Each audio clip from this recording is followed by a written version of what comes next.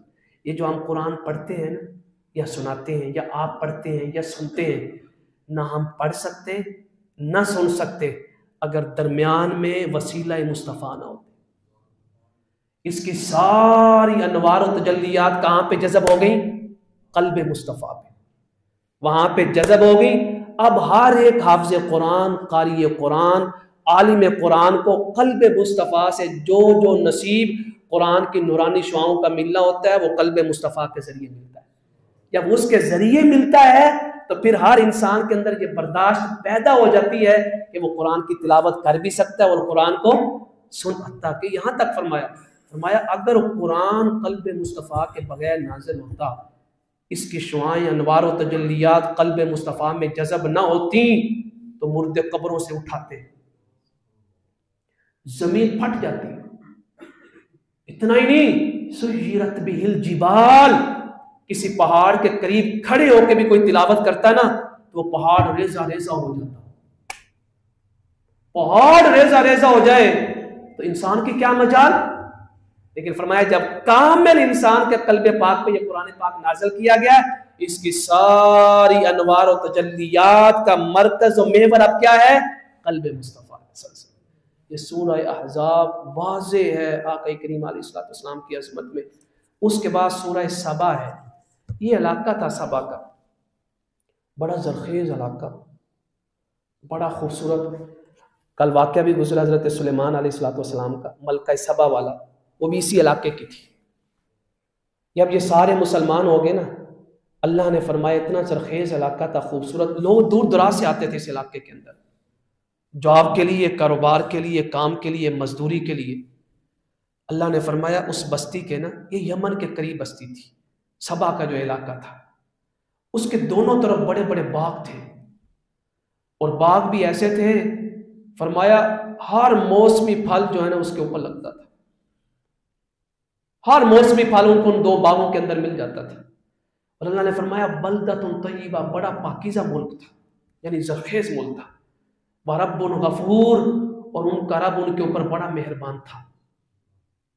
پھر کیا ہوا؟ فَأَعْرَضُوا، انہوں نے توحید سے منہ پھیر لیا۔ انبیاء 13 کے قریب انبیاء ان کے پاس آئے علیہ السلام، 13 کے قریب، انہوں نے سارے انبیاء کا انکار کر دیا۔ یہ پتہ نہیں بت پرستی کہاں سے آ جاتی ہے۔ میں نے بتایا نا، یہ عقل چھین لیتی ہے، عقل ختم۔ یار اس سے بڑی عقل کیا ختم ہو سکتی ہے کہ آپ اپنے ہاتھ سے بنائے ہوئے بت کے سامنے آپ سجدہ ریز ہو گے۔ اس سے بڑا انسان بھی بے وقوف کوئی ہو سکتا ہے؟ بت پرست سے بڑا کوئی بے وقوف نہیں ہے دنیا کے اندر۔ 13 انبیاء کرام اللہ کا پیغام لے کے آئے، انکار کر دیا۔ فرمایا جب انکار کیا، سیم دیکھ لیجئے گا ہمارے ملک کی یہی صورتحال بنی 70 سال کے بعد، کہ کتنی پیداوار ہوتی تھی، سارا کچھ ہوتا تھا۔ فرمایا ہم نے سیلاب بھیجا ان کے اوپر، جب سیلاب آیا اس سیلاب نے ان کی زمینوں کو بنجر کر دیا۔ اب باغ تو تھا، پھل بھی لگتا تھا، لیکن پھل کیسا تھا؟ ذوات اکل خمط، کڑوا پھل، نہ خود کھا سکتے تھے نہ آگے بیچ سکتے تھے۔ وَأَصْلٍ، اور ایسا پھل جس کے اندر سے کیڑے نکلے۔ وَشَيْءٍ مِّن سِدْرٍ قَلِيلٍ، کچھ بیریوں کے درخت ہم نے چھوڑ دیے تھے ان کے لیے۔ یہ آج ہوا یا نہیں ہوا؟ ایک زمانہ تھا 4 فٹ آپ بور کرتے، 5 فٹ 10 فٹ پانی آ جاتا تھا، پینے والا پانی آتا تھا، پینے والا۔ اور آج کتنے 100 فٹ بور ہوتا ہے، پھر بھی پینے والا پانی نہیں آتا۔ فرمایا کیا تم دیکھ نہیں رہے ہو ہم زمین کے اندر سے پانی کم کر رہے ہیں، پانی کم ہو رہا ہے، اور یہ پانی کا کم ہونا اس بات کی علامت ہے کہ قیامت قریب آ رہی ہے۔ پہلے آپ نے دیکھا ہوگا ہر گھر کے سامنے یا ہر ایک کی زمین کے اندر، ہر ایک کے کیارے کے اندر 1 ایکڑ کی زمین ہونی، وہاں کوئی باغ کا درخت ہونا، کوئی امرود کا ہونا، کوئی جامن کا درخت ہونا، فروٹ گھر کے اندر ہی ہوتے تھے، باہر سے لینے نہیں پڑتے تھے۔ پھر کیا ہوا، وہ سارے کے سارے جتنے بھی فروٹ کے درخت تھے، پھل فروٹ کے، وہ سارے کے سارے کیا ہو گئے، ختم ہو گئے۔ زمین کا پانی ان کو موافق نہیں آیا، کیوں؟ فرمایا تم بد عمل بنے، تمہارے پھل اور میوہ جات بھی ہم نے بد ذائقہ بنا دیے۔ یہ سزا ہے دنیا کے اندر جو اللہ دکھاتا ہے، اور یہ مومن کو کیوں دکھائی جاتی ہے؟ تاکہ وہ راہ راست کی طرف آ جائے۔ فرمایا سیلاب بھیجا، بنجر، حتیٰ کہ آج کے دور میں کیا کہتے ہیں، تجارتی بندرگاہ کہتے ہیں، نہیں کہتے تجارتی بندرگاہ، یہاں سے مختلف جو ملک ہوتے ہیں ان کا سینٹر ہو، ہر ملک وہاں سے گزرتا ہو، پھر جس ملک کی جگہ سے وہ گزرتا ہے وہ ٹیکس لیتے ہیں، ان کی انکم ہوتی ہے، آمدنی میں اضافہ ہوتا ہے، ملک کی پیسوں میں اضافہ ہوتا ہے۔ فرمایا وہ تجارتی بندرگاہ تھی، جب تجارتی بندرگاہ تھی وہ ہمارے احکام سے انہوں نے روح گردانی کی، ہم نے ان کی پوری تجارتی بندرگاہ ختم کر دی۔ اور کیا کیا، مزقناہم کل ممزق، ایک ایک برکت کو ہم نے کھینچ کر اس بستی سے نکال دیا کہ آ جا، واپس آ جا۔ کیوں؟ وَلَقَدْ صَدَّقَ عَلَيْهِمْ إِبْلِيسُ ظَنَّهُ، ابلیس نے ان کو ان کے گمان کے اندر مبتلا کر دیا تھا۔ گمان کیا تھا؟ یہ بت ہی ہمارے خدا ہے، لا یعوذ باللہ۔ سورہ فاطر آخری جو سورت پڑھی گئی، سورہ فاطر میں اللہ کا جلال دیکھیں، فرمایا لَوْ يُؤَاخِذُ اللَّهُ النَّاسَ بِمَا كَسَبُوا، اگر اللہ لوگوں کو، انسانوں کو ان کے اعمال کی وجہ سے پکڑنے پہ آ جائے نا، اعمال کی وجہ سے، مَا تَرَكَ عَلَى ظَهْرِهَا مِن دَابَّةٍ، تو زمین کی پشت پر ایک بھی زندہ جانور نہ بچے، ایک بھی زندہ انسان زمین کی پشت پر چلتے ہوئے نظر نہ آئے، چلا گئے۔ لیکن فرمایا نہیں، ہم نہیں پکڑتے، وَلَٰكِن يُؤَخِّرُهُمْ إِلَىٰ أَجَلٍ مُّسَمًّى، ایک مہلت دی ہوئی ہم نے، ایک مدت تک، وہ مدت تم پوری کرو گے، اس کے بعد جو ہے جب مدت آ جائے گی پھر اللہ کا عذاب نہ تو ایک سیکنڈ پہلے آئے گا نہ ہی ایک سیکنڈ لیٹ آئے گا۔ اللہ اکبر، یہ مہلت اللہ کیوں دے رہا ہے؟ کہ ہر ایک کے پاس ٹائم ہے، توبہ کر لے۔ اللہم صلی علی سیدنا مولانا محمد وعلی آلہ وصحبہ